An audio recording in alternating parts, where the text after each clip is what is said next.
This is a Mitsubishi Mirage. I think it's a 2015, but it might as well be a 2017, 2018. They really haven't changed it all that much, and that isn't the problem anyway. The problem is that no matter what year you get, it feels like it's from 1996. And that's just one of the reasons why this is the worst new car you can buy. Yes, this is the Mitsubishi Mirage, which is the cheapest new car you can buy. I say that not because of the starting price. It starts at $14,000, which actually puts it on par with the Chevy Spark and more expensive than the Nissan Versa. No, I say it's the cheapest new car you can buy because it is the cheapest new car you can buy. And honestly, it probably is the least expensive new car. Yes, the Versa is technically cheaper, but Mitsubishi dealers are absolutely desperate, and they are practically giving these things away. Right now on AutoTrader, there are 72 brand new Mitsubishi Mirages listed for sale for under $10,000. And remember, I told you the starting price of this car was $14,000, so that's a discount of almost 40%. A 40% discount on a car that costs only $14,000. So today I'm going to show you why this car is the cheapest and the least expensive and the worst new car you can buy. First, I'm going to show you all of its quirks and its features.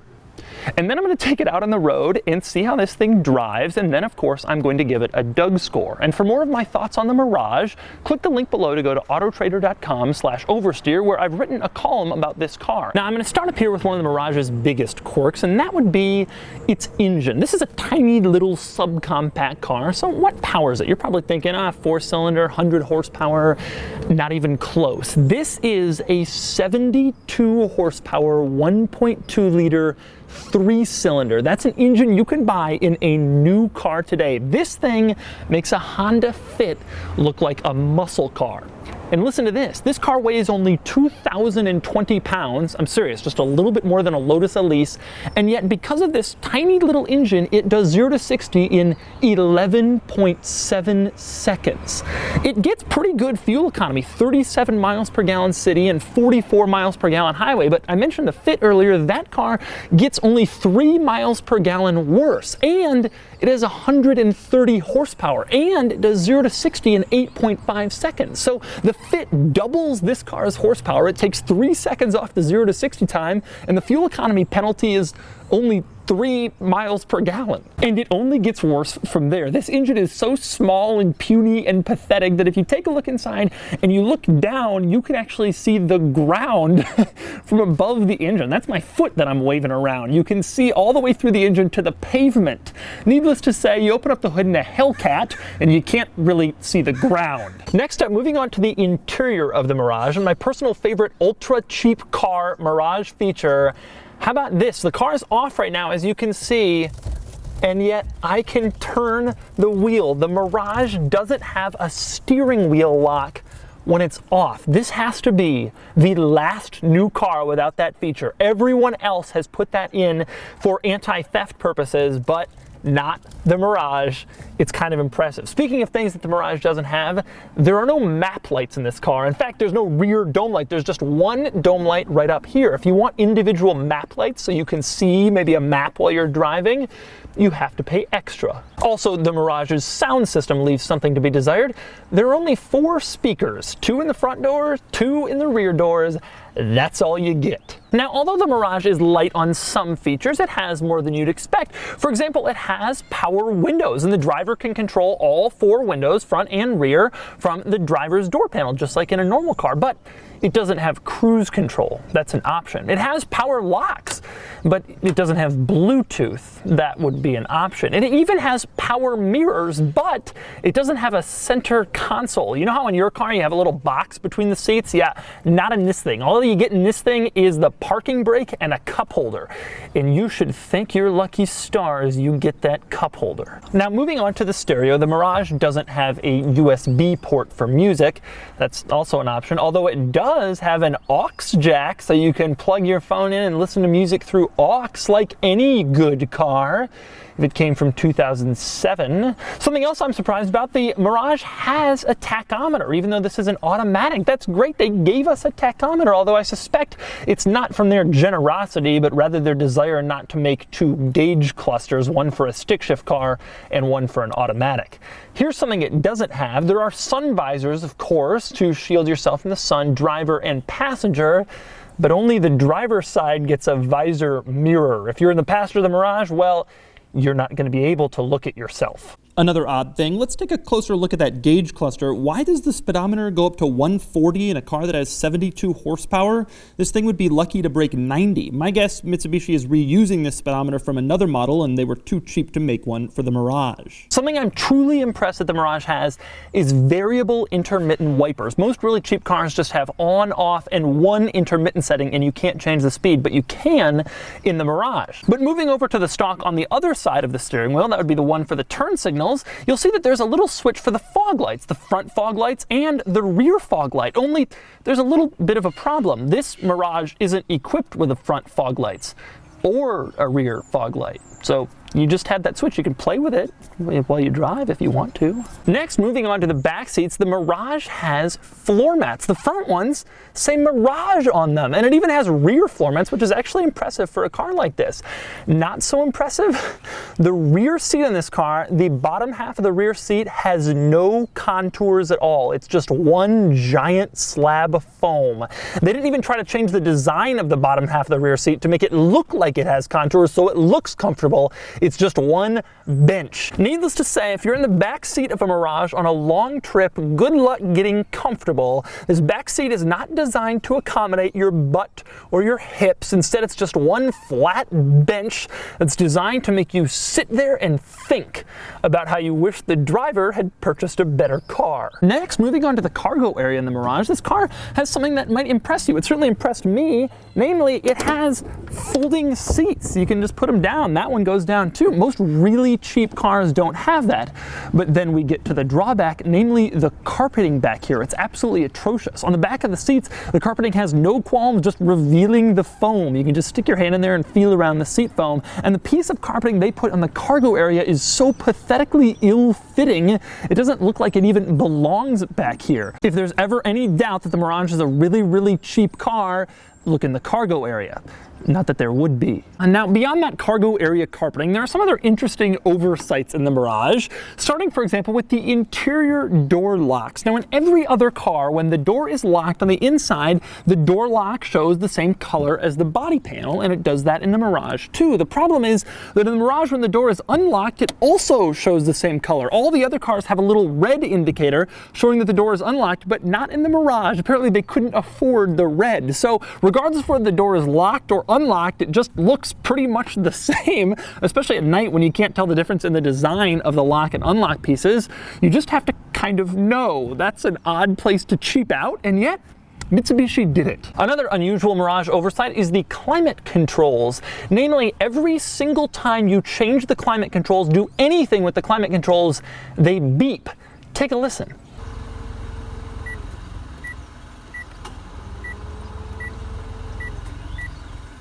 I've never seen anything like that before, except on cars with capacitive touch climate controls where they beep to give you a little bit of feedback so you know you actually did something. But these are actual buttons, and yet they beep like you're setting a microwave. No one wants this, and yet if you have a Mirage, you're stuck with it. Another oversight in this car, although I suspect it's one Mitsubishi knows about but just doesn't care about, the sheer number of exposed screws and bolts you can see throughout this car. For example, take a look here in the door jamb, you can see a couple, and then on the tailgate near the latch you can see a few more. You never see these in any other cars, but nowhere is this more apparent than the seat rails. Take a look down here. Every other car does their very best to try to hide this with plastic or leather or anything, but the Mirage is like, yep, you got seat rails. You got a problem with that? Now, speaking of those seat rails, underneath the seats on the floor between the seat rails, Mitsubishi has cut a hole in the crappy carpeting for some plastic part with a clearly visible part number that's just stuck there. You can't pick it up. I don't know what it does,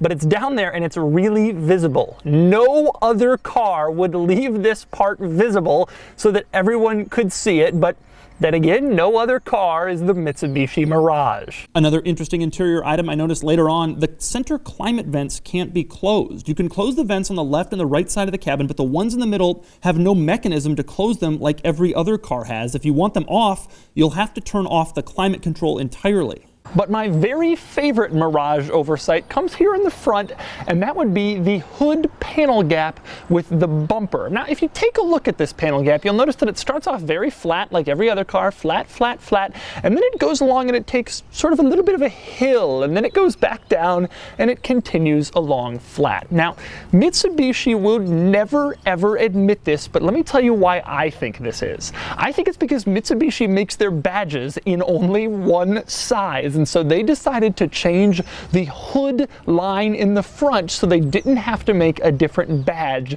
just for this car. And that is the ultimate example of cheapening out, redesigning the sheet metal because it's easy to do that while the car is being designed rather than simply making the badge just a little bit smaller. And now every time you look at the front of a Mitsubishi Mirage, you'll be left to wonder, is that why it curves up like that? Next up, we move on to the door handles. Now, every single other car has abandoned door handles you can only open from the bottom in favor of door handles that you can pull open from the top or the bottom. It makes it easier to get in the car and it helps prevent freezing. It will not surprise you to learn that the Mirage has not gotten those door handles yet. Instead, it still has the old school 90s door handles where you stick your hand under and open the door. And next up, we got to talk about the Mirage's tires. There are a lot of cars with small tires on the market, but these have to be the smallest. They are 165 width, 14-inch tires, which are just absolutely puny. Now, people are going to write in and say, well, my 94 Civic has smaller tires than that. Yeah, but your 94 Civic isn't a 2017 model. These tires are ridiculously small. I can get my whole hand around them. Needless to say, don't take your Mirage autocrossing. Finally, two interesting things about the rear of the Mirage. Number one, this car doesn't come with a backup camera. They're going to be federally mandated next year, but I guess Mitsubishi is going to wait until that regulation kicks right in. Now, you can get the Mirage with a backup camera. It's optional. Now, every other automaker has integrated the backup camera into the design of the tailgate or the license plate. Not Mitsubishi. Mitsubishi just kind of sticks it there. So you can really tell the difference between a Mirage with a backup camera and one without. There is no attempt at style with that thing. Another interesting thing about the rear of this car is the third brake light. I absolutely love this. When you press the brakes at night, I'm sure the third brake light does a good job of showing the people behind you that you're stopping, but it also completely illuminates whatever you have in the cargo area. It's like it's shining a red light under your cargo area every time you push the brakes. I've seen cars where you can see that the brake lights are on when you're sitting in the driver's seat, but this is something completely different. It's almost like there's a red light inside your vehicle every time you put on the brakes at night. Now, you look at all that stuff and you might be thinking, what kind of a car company would make all those weird oversights and strange decisions? I can tell you exactly what kind of a car company because I have communication from Mitsubishi in the form of this car's owner's manual. Now, I opened this thing to a random page, and it happened to be the page Important Facts to Know in Case of an Accident. I will read you the very first sentence. We hope you will never be involved in an accident, but there is always that potential danger. Thank you so much, Mitsubishi. It just touches me that you care. I really appreciate that helpful sentence. Now, further down on that very same page, under something labeled Genuine Mitsubishi Motors Parts, it says, Genuine Mitsubishi Motors replacement parts are your guarantee that your vehicle will have all the advantages and maintain the style and protection of a brand new Mitsubishi Motors. Not Mitsubishi Motors vehicle, not just Mitsubishi, of a brand new Mitsubishi Motors. So if you want your Mitsubishi Motors to look good, and I think we all agree a nice Mitsubishi Motors is crucial for this world, then you have to get genuine Mitsubishi Motors parts because they will keep your Mitsubishi Motors looking like a Mitsubishi Motors. So those are all the quirks of the Mirage. Now it's time to find out if the driving experience is as bad as the interior and the exterior and the powertrain and the build quality and the brand image. All right, driving the Mirage. Now, I should mention I rented this car using Turo. I'm here in the San Francisco Bay Area. Turo is this company, it's like Airbnb for cars. It lets you rent other people's interesting cars instead of your typical standard rental cars. And you might wonder, why have I chosen a Mirage if I could have rented something actually interesting? And I just wanted to see what this car was like. And honestly, the stuff you saw before wasn't so bad. This is sort of a tale of two cars. The interior and all that stuff, it's not great, of course, but it's not that bad. It's better than I expected. The driving experience, I've been driving this thing around for a couple days, is worse than I expected by far. The biggest problem is the tire noise, the road noise, the wind noise. I was on the highway last night in this car with the windows up, going 60 miles an hour, and there's just wind coming in. Not a lot, but enough. I mean, this is a car. And that's not the only problem. The tire noise is massive. It's unbelievable to me how much noise these tires make. They're so small. You'd think they'd be so inoffensive and little. And then there's the noise from the powertrain. This is a 1.2 liter 3-cylinder. How is it this loud? It's incredible. And by the way, that was 40 miles an hour that I got up to there. It took that long. It's making that much noise, and I'm only going 40. Those two things are by far the biggest problem with this car. The tire noise. The car is just poorly constructed. The interior and stuff, like I said, is better than I was expecting it to be. I thought it was going to be falling apart and shaky and jiggly, and it's not that bad. Handling inspires absolutely zero confidence.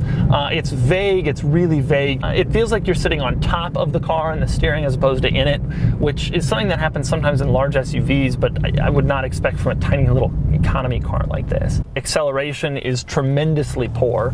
0 to 60 in 11.7 seconds. I mean, honestly, it feels slower than that to me. My Defender is about that, and this feels slower than my Defender, which is no easy feat. The other thing that's so bad about driving this car, really bad, bumps. I admit I took that a little fast, but not over 20. That was a train track, and it's so bad. Not only the feel over bumps. I mean, I'm going to the point where I'm in a stanced Miata. Like I see a drainage vent or whatever, and I kind of go around it because it's just so rough. But also the sound. It all is just so terrible. California, there's these little lane marker bumps everywhere because they just spend an enormous amount of money on everything. And like here, and they just rock the car. This is one of those cars, you start to fall asleep, you go over those things, not only will you wake up, but you'll think that you've just run over a deer. Now, when you're just sitting here, the quality is not as bad as you'd expect. The steering wheel is very ugly and it has no buttons on it, and it's kind of a laughable thing, but the center stack is actually not so bad. It's not stylish, but I mean, you push it and it's not like it jiggles. There's also not squeaks or rattles in this car. Even driving over those bumps, like you hear the tires and the suspension, but you don't really hear a lot of noise, from stuff that's rattling or squeaking. I think the problem with the car is more along the lines of the driving experience, right? Like the acceleration, the handling, the turning, the noise, the sound, the wind rush. It's those things where the car really starts to fall behind, and it's those things where you can tell why this car is so much cheaper than a Honda or a Toyota or something like that. Those cars engineer out a lot of the drawbacks typically associated with tiny cars. They've done a better job of making them more comfortable, you hear less, blah, blah, blah, and that's what they spend money on, and that's why those cars are more expensive. And so that's the Mitsubishi Mirage. It is truly the worst car on sale today, and yet I understand why people buy it. A few months ago, I was having dinner with some friends of mine who work for an automaker, and the subject of ultra cheap new cars came up, and they totally changed my perspective on them. While you or I look for performance or driving experience or styling or brand name or features, they told me that the kind of people who buy cars like this have one goal in mind. They work at the kind of job where they have to show up or else they might get fired. They're living paycheck to paycheck, and they simply need basic, cheap, reliable transportation. Yes, the Mirage is a bad car by car enthusiast standards, and frankly, even by objective, normal people standards, but remember, I told you, there are dozens of these things listed for sale on AutoTrader for under 10 grand. Now, if you or I were buying a car with a $10,000 budget, we'd probably buy some fun used car like an E30 or an Audi S4. I would buy an Isuzu Via-Cross and join my local Isuzu Via-Cross community, but we know that our fun used cars aren't exactly reliable. And honestly, it's hard to find a reliable used car for under 10 grand. Hondas and Toyotas at that figure are usually many years old, way out of warranty with a lot of miles on on them. But this car is a brand new vehicle with a 5-year bumper-to-bumper warranty and a 10-year powertrain warranty for $9,000 some dollars. And you can get financing for it pretty easily, which is hard on a lot of aging used cars. And that's a huge deal if you don't care about styling and driving experience and features and Bluetooth audio and blind spot cameras, and you just want your car to start every time you turn the key and move every time you put it in gear. Of course, this is a Mitsubishi, so we're not really sure it can actually do that, but you get my point. Anyway, now it's time for the Doug score. Starting with the weekend categories and styling, the Mirage is bland, dull, inoffensive, but not heinously ugly, and it gets nearly a 3 out of 10. Acceleration 0 to 60 comes in 11.7 seconds, and I don't think anyone would argue with a 1 out of 10. Handling is acceptable in this price range, but compared to the wide array of actually good cars, it's skittish and troublesome, especially at higher speeds, and it gets a 2 out of 10. Cool factor couldn't possibly be more obvious. Few vehicles are less cool than the Mirage, and it earns a 1 out of 10. Same deal for importance. This is a throwaway car, and there will be none of these left in like 9 years, much like the Suzuki Esteem or the Hyundai Excel, and it gets a 1 out of 10. Added up, and the total weekend score is just 8 out of 50, 3 points higher than the bare minimum and the single lowest weekend score I've ever given out. In case it isn't clear, I wouldn't want to drive one of these on the weekends. As for the daily score, starting with features, the Mirage isn't good for a modern car, but it's not as bad as some of the classics I've reviewed. It does, for example, have that aux jack, and it gets a 3 out of 10. Next up is comfort. The Mirage is harsher than it should be, and it wouldn't be a joy on long trips, but it's acceptable, I guess, and it gets a 4 out of 10. Next up is quality, and the Mirage's is poor. Interior materials are bad, and I suspect reliability won't be what buyers are hoping for, and I'm giving it a 3 out of 10. Practicality, however, is good. It has surprisingly good cargo space with the seats folded at 47 cubic feet, and fuel economy is strong, so it gets a 7 out of 10. And then there's value. The Mirage is a new car for around 10 grand with a good warranty, and that alone means it's not going to be below average, but unfortunately it has few other benefits besides incredibly low pricing, and it gets just a 6 out of 10. Added up, and the total daily score is a reasonably respectable 23 out of 50, which isn't so bad. It also means I'd rather daily drive a Mirage than an 05 Maserati Quattroporte, which is true. Add it all up, and the total Doug score is 31 out of 100, which is the second lowest score yet, worse than the Trabant and just ahead of the Isetta. The Trabant, the Yugo, those are interesting bad cars, and that's why they score a little higher. The Mirage is just a bad car. But moving over to the stock on the other side of the steering wheel, the turn signals, you'll see that there's a little fog light with only one problem. This particular seats, which usually you don't see on really cheap cars. They fold. In fact,